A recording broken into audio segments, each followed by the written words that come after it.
గురుగారు, ధనుసు రాశి వారికి 2026 సంవత్సరంలో ఎలాంటి ఫలితాలు ఉంటాయి? లాభమా, నష్టమా?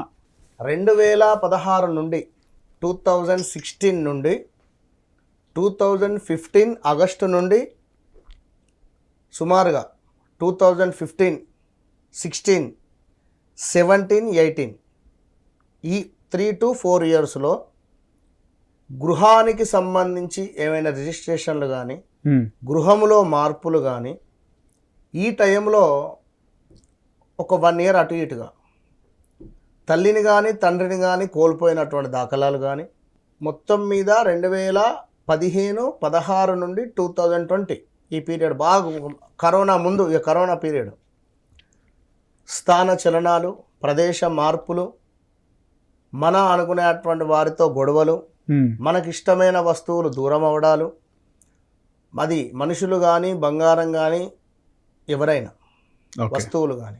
ఇక 2023లో ఇంట్లో శుభకార్యాలు కానీ గృహానికి సంబంధించింది ఏదైనా పనులు మొదలుపెట్టడాలు కానీ ఇంట్లో కొడుకుకో కూతురుకో వివాహం జరగడాలు, వారికే వివాహాలు జరగడాలు, దగ్గర దాకా వచ్చిపోవడాలు సంబంధాలు.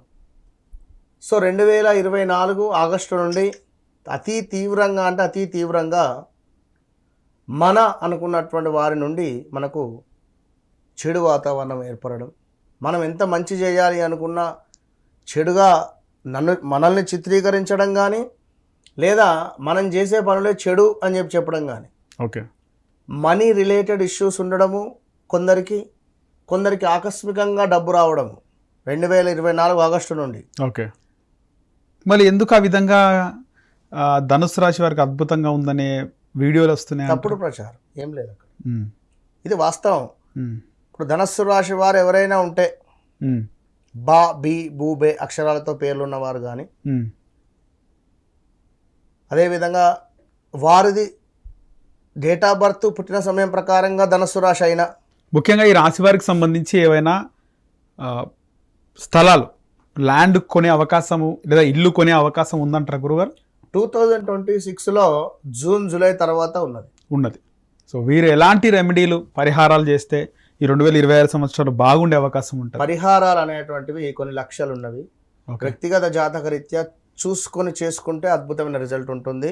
ఏది ఏమైనప్పటికీ కూడా ధనస్సు రాశి వారు ఒక బ్రాహ్మణుల పట్ల కానీ చదువు చెప్పినటువంటి ఉపాధ్యాయుల పట్ల కానీ ఇబ్బంది కలిగించేటువంటి విధంగా ఉన్న కేర్లెస్గా చూసిన చాలా ఇబ్బందులు ఎదుర్కొంటారు.